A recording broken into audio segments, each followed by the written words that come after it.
देवेंद्र फडणवीस मला याचं उत्तर पाहिजे. देवेंद्र फडणवीस मला याचं उत्तर पाहिजे. 2016 सालचा हा व्हिडिओ आहे.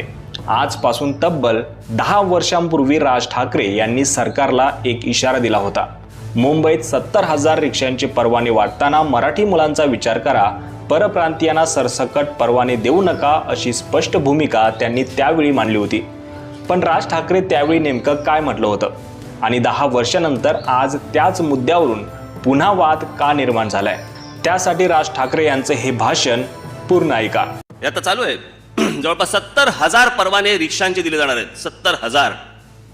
जो जुनाच कायदा आहे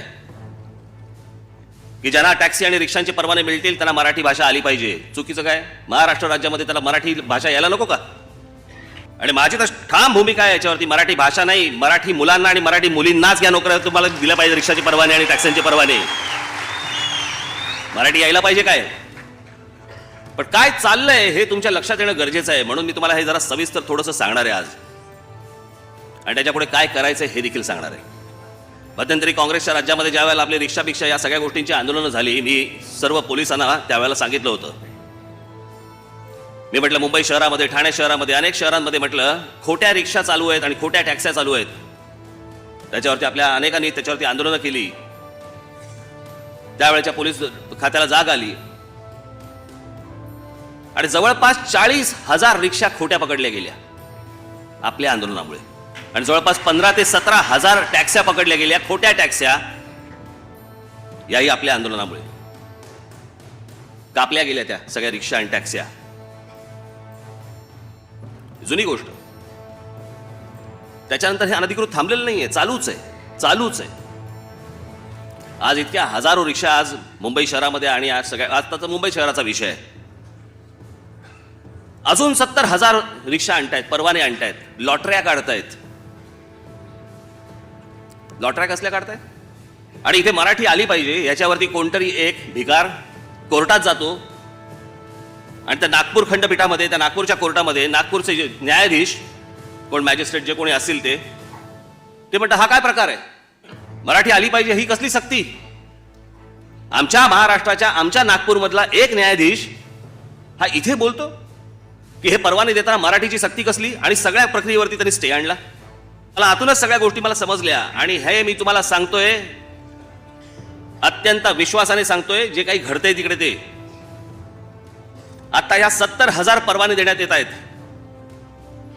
या 70,000 परवान्यांमध्ये जवळपास 70 ते 72% हे परप्रांतातले लोक आहेत, ज्यांचं यादीमध्ये नाव ऑलरेडी आलेलं आहे. हे जे परवाने दिले जाणार आहेत, रोजच्या रोज या सगळ्या आरटीओ या सगळ्या लोकांना सांगितलंय, रोजच्या रोज 3-3 हजार परवाने द्यायचे. 3-3 हजार रोज. आणि येत्या काही एक 10, 12, 15 दिवसामध्ये 70च्या 70,000 लोकांना त्यांनी परवाने द्यायचे. कसे? तहसीलदाराचं त्यांचं एक पत्रक असतं, 15 वर्ष वास्तव्याचा दाखला लागतो, सीआयडीचं सर्टिफिकेट लागतं की याच्यावरती कोणताही गुन्हा नाही येतो. सरकारने काय सांगितलं माहितीये का? हा 15 वर्षाचा दाखला जो आहे, वास्तव्याचा दाखला आहे, हा आता काही घ्यायची गरज नाहीये. सीआयडीचं सर्टिफिकेट आहे, आता काही घ्यायची गरज नाहीये. त्यांना तात्काळ आता पहिल्यांदा ते हे द्या, त्यांची काय ते बॅच आणि त्यांचे लायसन्सेस, आणि नवीन रिक्षा आणि त्यांचे नवीन नंबर प्लेट या त्यांना तात्काळ रुजू करा. पुढच्या काही दिवसामध्ये 70,000च्या 70,000 रिक्षा बाहेर आल्या पाहिजेत.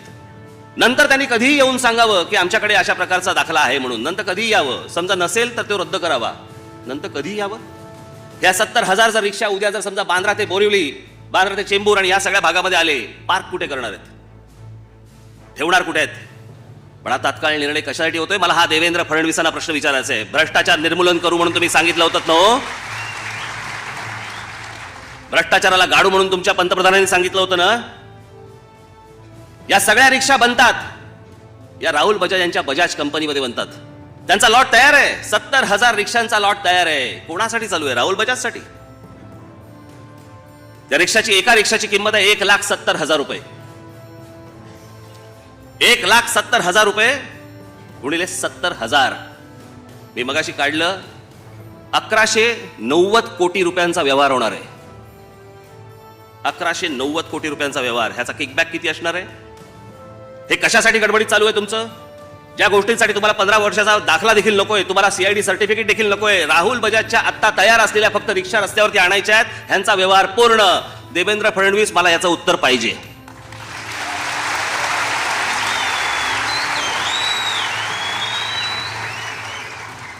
त्या लोकांशी मी बोललो, अनेक लोकांशी मी बोललो आरटीओ मध्ये. ते बोलले, साहेब दिवसाला 3,000 आम्हाला लोकांना देणं शक्य नाही. आणि विनाकारण आमच्या मराठी पत्रकारांनी तिकडे बोलवलं की नाही नाही तुम्ही इंटरव्ह्यू घ्या, म्हणजे आमचे मराठी पत्रकार चुकवतात. नाही नाही बाबा, आम्हाला मान दिला, आम्हाला तिकडे बोलवलं, आम्ही इंटरव्ह्यू घेतले, म्हणजे तो विषय बाजूला. ह्यांचं काय चाललंय भलतंच. 1190 कोटी रुपयांचा व्यवहार. मी ज्यावेळेला ती गोष्ट ऐकली मला प्रश्न पडला, एवढी घाई का चालू आहे यांची? हे इतक्या फटाफट फटाफट फटाफट 70,000 तुम्हाला रिक्षांचे परवाने द्यावे लागतील, लगेच इंटरव्ह्यू, लगेच या सगळ्या गोष्टी कशासाठी चालू आहेत? आता मला आज कळलं की 1190 कोटी रुपयांचा व्यवहार होणार आहे. तुम्हाला जर मनापासून जर समजा रिक्षांचे परवाने द्यायचे होते तर मग 70च्या 70,000 या रिक्षा मराठी मुलांना मिळायला पाहिजे होत्या, मराठी मुलींना मिळायला पाहिजे होत्या. त्याच्यामध्ये 70 ते 72% परप्रांतीय येतात कसे? ज्यांचा या मुंबई महाराष्ट्राची काही संबंध नसलेली माणसं येतात कशी आणि परवाने मिळवून घेऊन जातात कशी? तुम्हाला या मराठी मुलांशी काही महाराष्ट्राची देणं घेणं नाहीये. तुम्हाला फक्त राहुल बजाज मधल्या येणाऱ्या पैशाची मतलब आहे तुम्हाला.